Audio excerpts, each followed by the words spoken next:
The U.S. Army has launched a new training program for kamikaze drones. The first class is underway at Fort Indiantown Gap in Pennsylvania. This is part of a broader push to field one-way attack drones across active duty and reserve units. The program is called Drone Dominance. It comes from the Department of War, which recently held a competition called the Drone Gauntlet. The goal was to pick the best small drones for the battlefield. The winning systems are now being sent to one central training site. That site is the Unmanned Aircraft System Training and Innovation Facility at Fort Indiantown Gap. Officials say this is a massive win for the Pennsylvania National Guard. Chief Warrant Officer 2 Nathan Shea runs the facility. He says it puts Pennsylvania at the tip of the spear for drone warfare. The Army wants to train both active duty soldiers and reserve component troops on these systems. The first drone being taught is the Archer, made by Neros Technologies.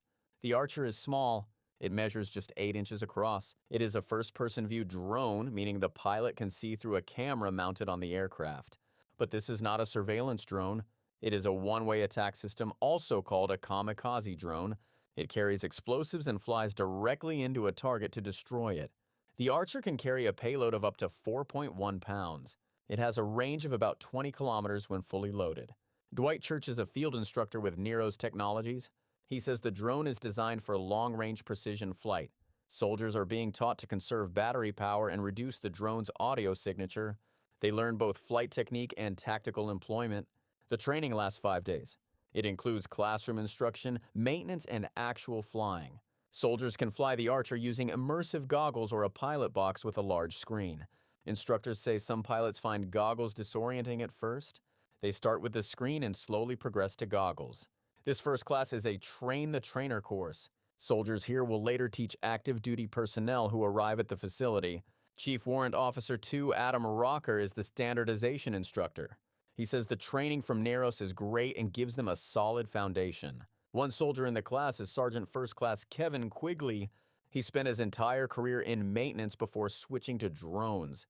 He says the instructors challenge students but start at the simplest level. The Archer is just the first of 8 drone systems selected through the Drone Gauntlet competition. Each system will go through the same process.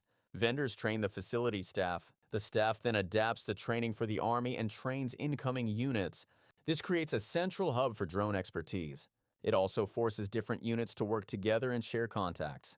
Officials say networking is a huge benefit of the program. The move signals a major shift in how the Army views drones. One-way attack drones are no longer experimental. They are becoming standard equipment. The Army is building a pipeline to push these weapons into the hands of soldiers quickly. The first Train the Trainer course ends this week. After that, the facility will start scheduling training for active duty units. All 8 Drone Gauntlet systems are expected to cycle through the program. Fort Indiantown Gap is now the Army's primary hub for drone dominance.